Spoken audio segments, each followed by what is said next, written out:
Thank you, Neva. First, is the mic working? Okay, this is a different kind of mic check. We're all set? Okay. Obviously, I'm pleased to be here, as I think all of you are. I think we are beginning to get a sense, and it's worth dwelling on, that just possibly this is truly a historic occasion. And I'm a historian and a political economist, so I don't say that lightly. Movements have moments when they come together somehow, and people sense just possibly something shifted. And my sense is that this meeting, by chance, by design, by hope, by inspiration, by knowledge, has possibly that moment. It will be a time, I suspect, that you will say, decades from now, I was there when it started. So I'd like you to think with me, as Bob this morning said, and many others have said, just possibly we are laying the foundations for the next great transformation of a vast society, the most powerful corporate capitalist system in the history of the world. And that is what we're doing. Put another way, this might be the prehistory, I'm a historian, the prehistory of the time that we lay the foundations that become the necessary conditions that shift us and make it possible to move on beyond. In the 60s, that's what was called a heavy rap. So you've got to get your head around that and think, are you talking about me? Yeah, I'm talking about the people sitting in your seat and the guy standing in this platform. That kind of existential question is at the heart of what we're talking about. So that's by way of openers. Now, the second thing I want to say, thank you. Second thing I want to say is thank you. The second thing I want to say, I wear this other hat as a political economist. You know, all the credentials and all that nonsense they teach you in economics. But I fled the country. I went to Cambridge. Got lucky. At a time when Cambridge wasn't what it now is, which is following the American tradition, unfortunately, in my view. But the second thing I want to say is we do not have any economic problem whatsoever in the United States.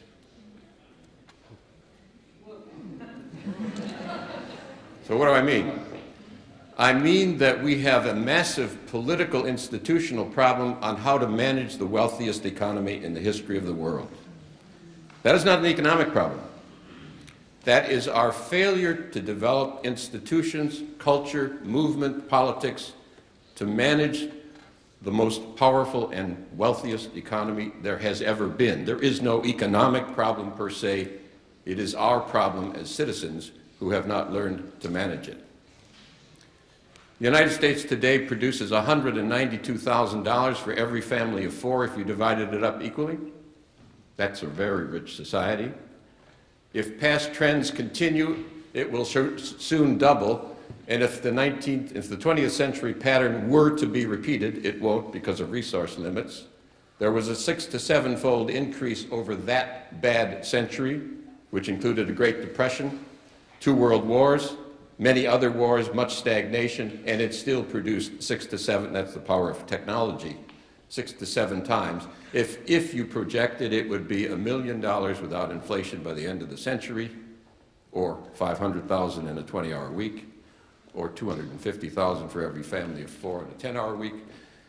We're not going to go that way because of resources. But this economy already produces almost $100,000 for every family of 4, and you could cut the week to 20 hours. So get that picture when they tell you we can't afford it. It is a very rich system that we are not working to manage properly, and that is our problem, and that's what we need to take on, and I think that's what we are taking on. So the second thing I want to say is, you know, how do you think about this odd moment in history? We've talked a lot about movement building, we've talked about how it's our time and so forth. I want to narrow it a little bit and specify it and kind of sharpen it in a new way and kind of give you a little bit of what's happening in modern historiography, as they say. And so I'll give you a very simplified version, partly because I'm going to make it simple for myself, but partly because in one sense it's very simple. The period we have gone through up until about the mid-1970s and 1980s was the period when most people believed, I think, certainly progressives, that the way forward was something like a pendulum would swing or a cyclical pattern. Well, the conservatives would come in, but the liberals would come back, and moreover, it advanced. Better social programs, better distribution of income, somehow in the environmental program. I worked for Gaylord Nelson, the legislative director, the father of Earth Day, and we passed the Clean Water Act and the Clean Air Act, and we thought it would continue. And so did most people. And so in the back of the minds of many progressives is the lingering hope that it will continue. I don't think so. Not on that track. I think there is a track. But that track accepted a system, and I think we need to understand it was a system that worked roughly as follows. Still works roughly as follows in much of the continent and some of Britain, and we're different, I think. So let me spell it out in very kind of what's going on in the political economy world. By and large, that system allowed the institution of the large corporation to dominate the economy, and it attempted to check it and balance it by politics. That was liberalism, if you like. That's the politics I come out. I'm a Wisconsin liberal. I'm from Wisconsin. We did it for a while. And at the heart of that system, we know, and there have been endless political economy studies of this, was a labor movement. That was the muscular institution without which you couldn't elect liberal congressmen and even when there were fights between labor and environmentalists, you couldn't pass legislation without that base. So think about it, because we're going to talk about institutions. That institution gave you power enough to regulate, to tax, to revise, to reform to a substantial degree, and that system is dying before your eyes. The American labor movement at its peak was 34.7% of the labor force in 1954. That was its peak. Nothing like the Swedish labor movement. 85% of the labor force was organized. But 34% was enough to put the muscle into politics. It is down to 6.8% in the private sector and declining. It is at 11.9% all told with the public service employees and declining. And after Wisconsin, what happened in Wisconsin, if you watch closely, is they took away the power of unions to compel dues, and the labor unions in the public sector dropped 2/3 in membership. Now that's a hard rap too, because that tells you that something it isn't just politics. Let's elect the next guy. I'm for that. I work for electing the next guy. But we are talking about institutional power bases at the core of a whole regime of politics and programs and reforms and regulations and tax programs. A whole system was based, I'm oversimplifying, was based on that structure, and it is dying before your eyes. Times will undoubtedly get worse before they get better.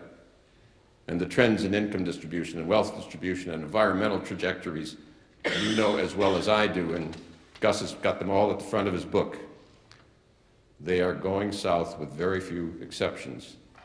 And at the core of that is an institutional systemic problem, roughly of the kind I've talked about. And if we had more time, we could get into much more detail about racism and other aspects of the problem. Now, you know, if you let that sit in your lap there for a while, and you ask, what does that mean? For one thing, it means that obviously we have to build a new movement. What Bob Massey was talking about this morning, and why we are together, and we are together, I think. We all have to build a movement which is working with each other, finding new ways to reach across boundaries. But unless we build new institutions that have the capacity to give power and muscle institutionally to the vision that we address, we shall not overcome. So, that also is what's called a heavy rap. But I think that's where we are. Now, let me say a little bit about the emerging context suggested by this very skimpy and sketchy projection and what it might mean in this particular country, slightly different, I think, from the European context and Britain. You know what? We've lived with two models of change in our theory, our theoretical vision. One is the one I've described: the pendulum swings, but it advances forward, the cycle of history moves up. And I'm suggesting that one is decaying. We may get a few changes up and down. I'll take whatever I can get. The other model was the system collapses, and you get a revolution, or you get a big change. Those are the two classic models. I want to suggest to you that the second model in this particular system, in our time of history, is also oddly not likely. And the reason is pretty simple. In 1929, the government floor under the economy was 11% of the GDP. It's now 35%. And even many conservatives, when push comes to shove, Marty Feldstein, very conservative, prominent economist, when push comes to shove, become Keynesians. Now, not very good ones, but enough to keep it from falling totally into crisis, which would set up a disruption. So now there you are. Very odd. And I like to think about it. That is an extremely odd and unusual historical context. That's not what you have been brought up, or I have been brought up. They used to say, one of the great historians said, you know, we tend to remember the future. What's that mean? Well, we look back at what, you know, it's been this way all the time, so it's going to be like that. We remember the future. Suggestion is that's not going to work. It's a system that neither reforms nor collapses. Neither reforms nor collapses, at least in traditional terms. A system that is stalemated, not only in Washington, but in the political power balances, and stagnating economically. A system in stalemate and stagnation and decay. Think about that one.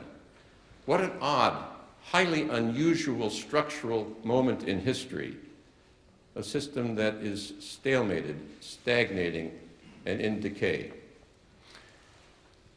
Now, there's an odd side to that particular system. One of the things that happens, and I call it a paradoxical dynamic, I don't think it's a great term, but it's paradoxical.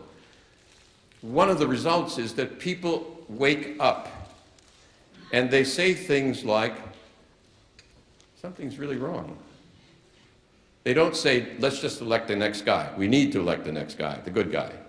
But they begin to say, there is a profound problem going on here. We need to think there's something wrong. Now that could breed crazy right-wing stuff and crazy violence, a lot of things can come out, but it breeds a different question in people's minds, in our minds. Something really is wrong. Climate change is only one part of it. Unemployment in the towns in Cleveland we were talking about, 40% unemployment in the black community, 20 or 22% in many parts of the country, and not getting better, and the environmental trends going down. Something is wrong.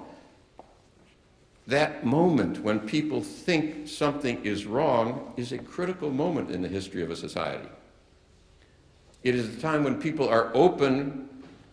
Look, I write books. I'm dealing ideas. Some of the people we've been talking about deal in ideas. I don't think ideas matter a damn most times in history. Momentum and power matter, except sometimes. Except sometimes when people know something is wrong and they want answers that make sense. And I think we are entering this period. And a period of stagnation and stalemate and decay on an ongoing basis is a period in which rethinking is possible, painful as it might be. Being open to something new is possible, painful as it might be.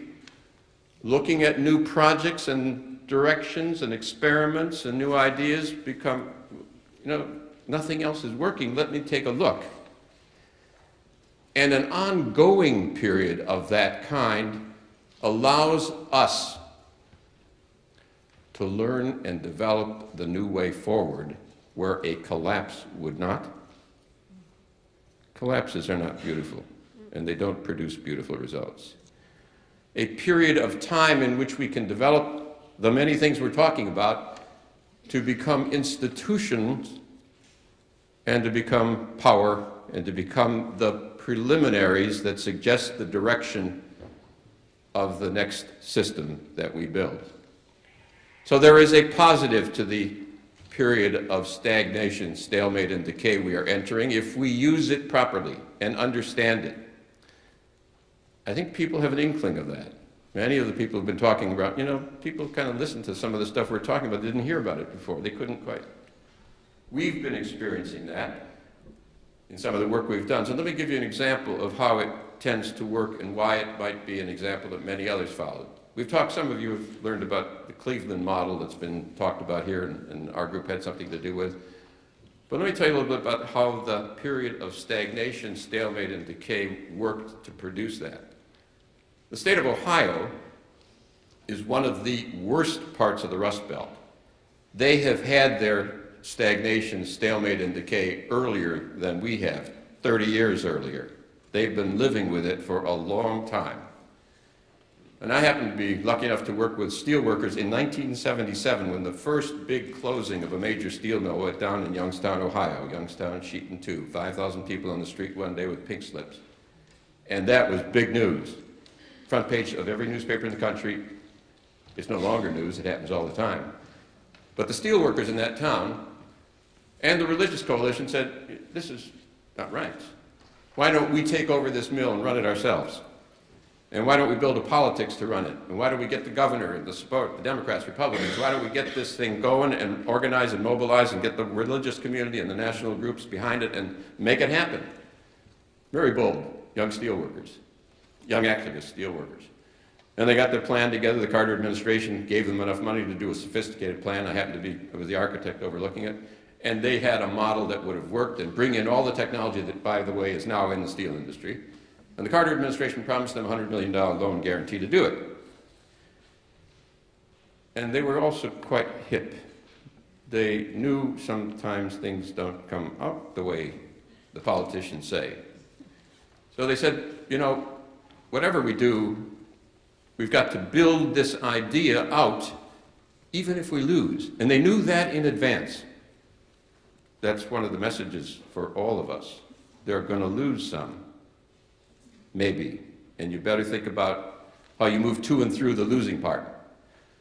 And they did lose it. The national corporations and the National Steel Union went to Washington, cut them down, and they didn't get their money. They didn't like those activist steel workers who might present challenges to the national leadership at that time in the union. Go away. No jobs. Kids going to starve? That's your problem. It was rough stuff. So that's the way it happened.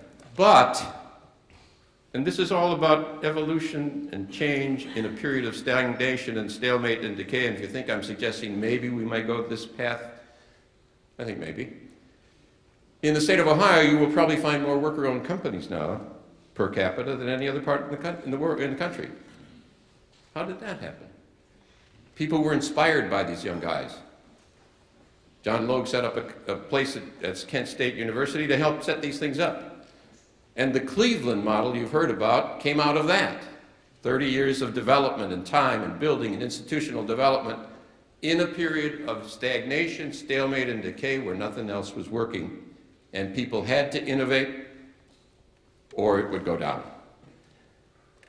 Now that's a really interesting, the Cleveland model is really quite interesting because it takes in advance, I want to spell it out for those of you who haven't been here, It is a group of worker-owned co-ops, large scale, that are linked together by a revolving fund on the Mondragon model, and a community corporation, nonprofit. They can't be sold off, they're not freestanding. The idea is to build profits into the community and to do it all on the highest level of green that you can get.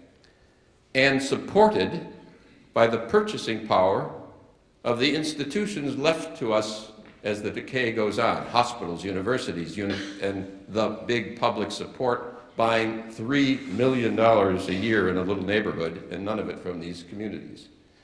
Giving support now to a very sophisticated structure in that community that's not simply worker ownership. I'm very much involved in that movement, but it is a community building vision, and we've talked about that. It's also green by design, but green by structure. Those companies have enough stability so they don't have to cut corners to grow and destroy the environment. So it's a very sophisticated model, but the point is that it's come out of an evolutionary vision, an evolutionary structure. And now there are cities all over the country doing that. Pittsburgh is doing that, Atlanta, Amarillo, Texas. Yes, there are people at the local level.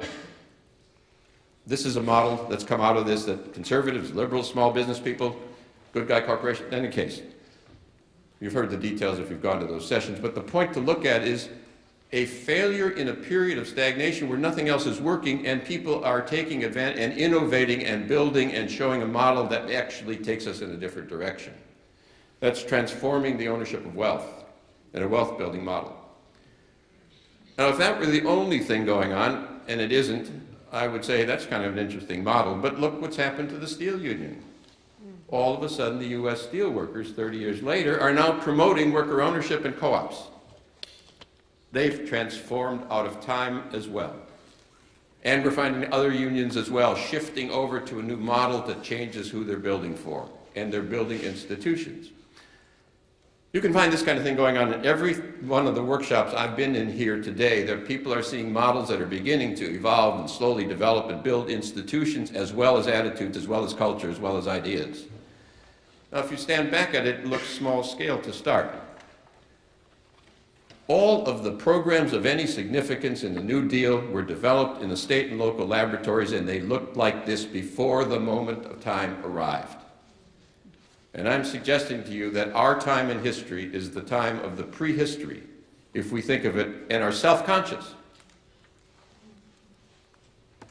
And are self-conscious of who we are and what we are doing in our time of history.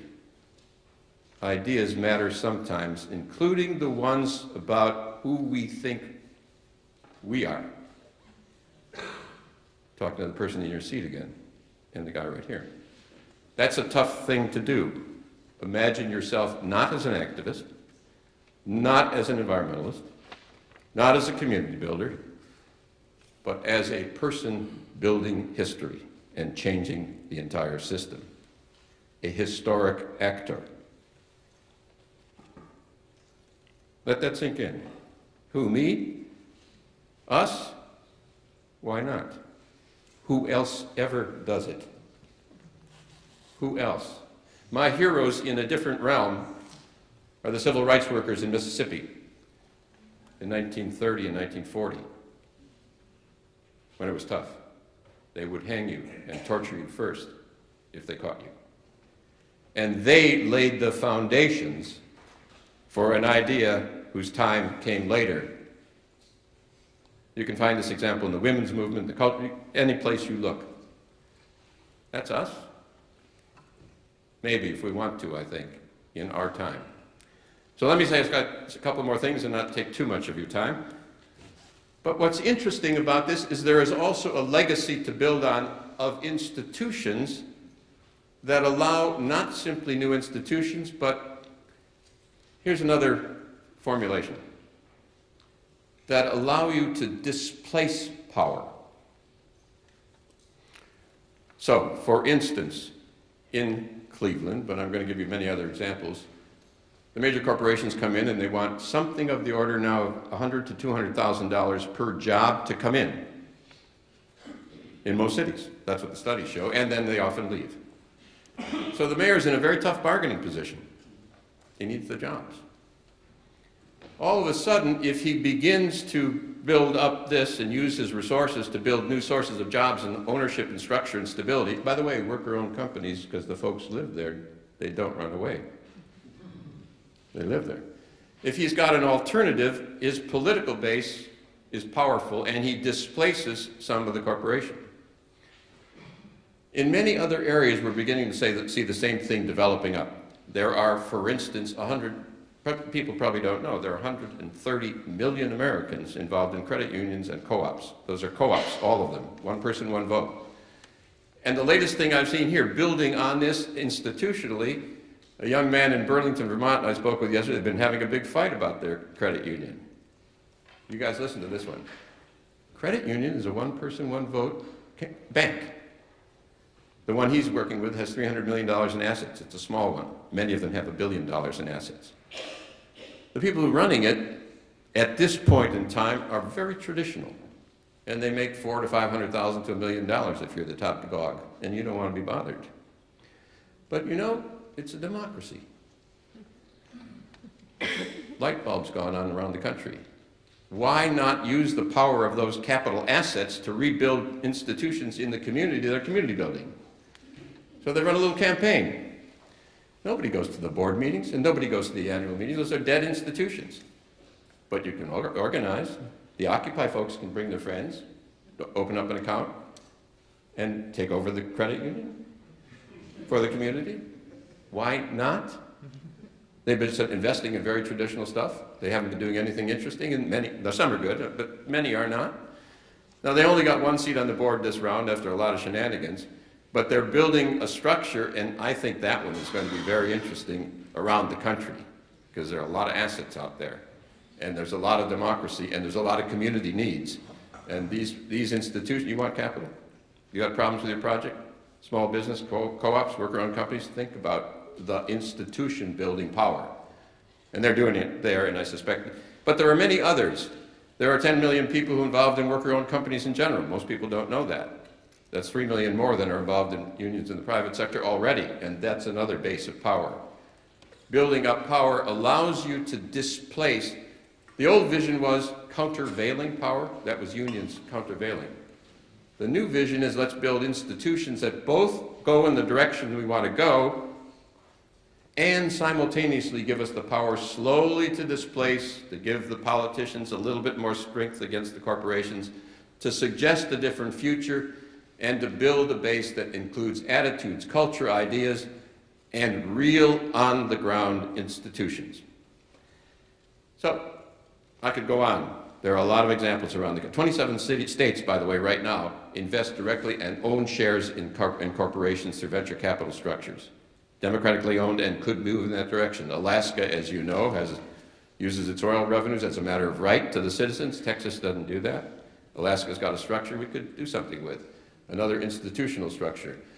Many states are now, something like 20 states have introduced legislation to follow the Bank of North Dakota and set up their own. That's going to take us about a decade to get going and rolling.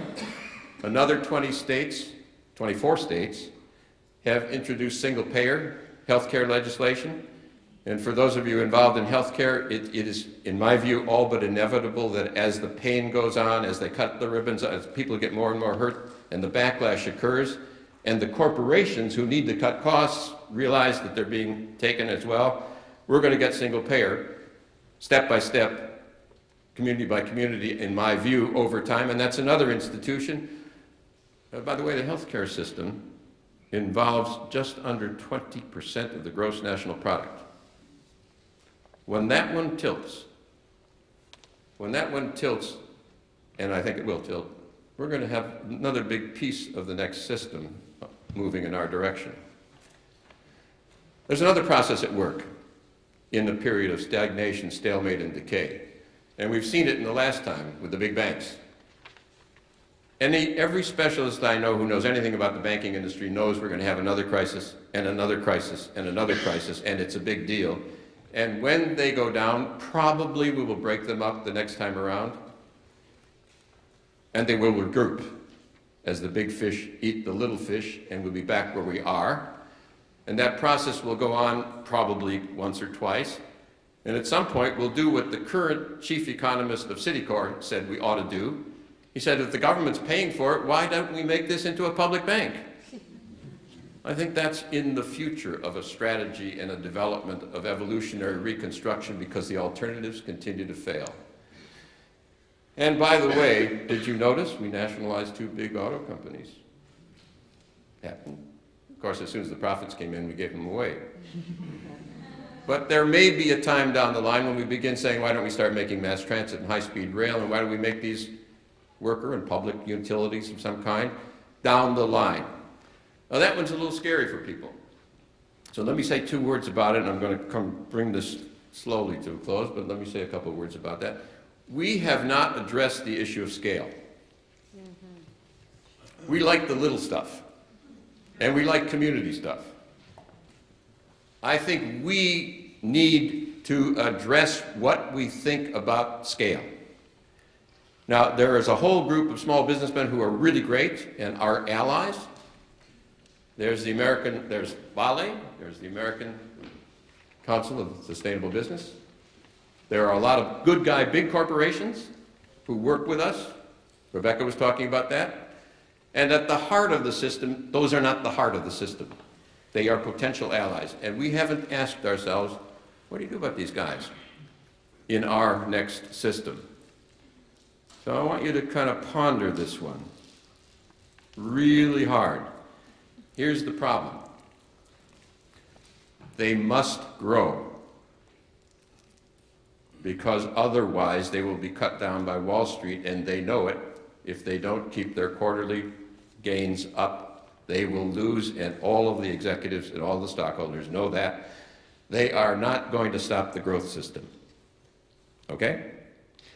They have political power and institutional power that we have not been finding a way to corral, given the decay of the old model. And thirdly, you know, this is really nasty. Cleveland and many cities around the country, Cleveland went from 900,000 to less than 400,000 because they just dropped the cities. And Detroit and St. Louis. You can't control them in their location, and the costs to the human costs, the financial costs, and the capital costs, we're throwing away cities, literally. And then they have to be rebuilt someplace else, because where do the people go? Hospitals, schools, housing. Incredibly wasteful. And very wasteful in terms of the carbon costs. You can't do that without massive carbon costs, and you can't do sustainability planning of high density and mass transit in cities that are so unstable that you can't plan. So what are we going to do about those big guys? And you can't control them with the old model, regulate them. Nice if we could. I think some of them are going to have to be taken over, but people get scared about that. And we've been looking at some of the positive models of public ownership around the world, and some of the negative models, and some of the utility models, some from the New Deal, which really thought the best way to do it in certain cases was regionalize. Plans in the New Deal to do 7 TVAs, not 1, and regional development authorities to manage them, and so forth. That's our problem. I don't have the full answer, but I suggest we need to begin thinking in our next system as we build and evolve towards it, what we're going to do about it. Tough stuff, because those big problems, they must grow. They have political power that you can't control, and they dislocate cities at vast carbon costs. So they're right there. They're our good guys. They are our allies. And the heart of the system is not that. All right, I'm getting close to time to let you guys go. But I do want to say 1 or 2 things that give me great hope and great optimism. I think that younger people are beginning to shed the stuff I grew up with, and some of the old gray hairs in this audience grew up with. I don't think they're stuck in the old ideologies at all. Now, you know, that Margaret Thatcher a couple of decades ago said, TINA, T-I-N-A, there is no alternative to what we're doing, to corporate capitalism. That was her line. And people didn't have an answer, because the only alternative they thought was state socialism. What I think is interesting And what I love about this country, we are creative, pragmatic, localist, decentralized, odd birds. And we invent things, and it's very American in our style. The process I call is sort of evolutionary reconstruction. We're not doing reform. That means that existing institutions stay and you try to contain them. And we're not doing revolution.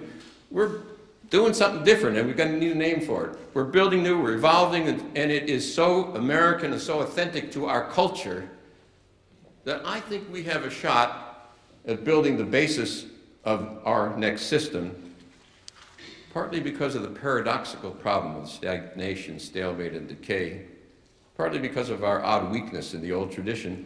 I think we have the possibility of moving past some of the systems in Europe, painful as it may be. Well, that's a really strange idea, because we're brought up to think how dangerous and difficult our times are, and they are. I come out of straight politics. I know about politics. I've done a lot of it straight up in the House and the Senate, running staffs. And I'm suggesting to you, as a hard-boiled pot, we may actually have the possibility of a process building over time to lay down the foundations institutionally, culturally, and as a movement that overcomes in our time in history. So one last line. There is a problem about all this. Maybe more than one. The problem is the price is, don't play this game unless you're willing to pay the price. Price is decades of your life. Those are the chips you have to throw on the table if you want to transform the system. What I see happening is here, a lot of people are getting ready to throw the chips on the table, and it is a great moment indeed. Thank you very much.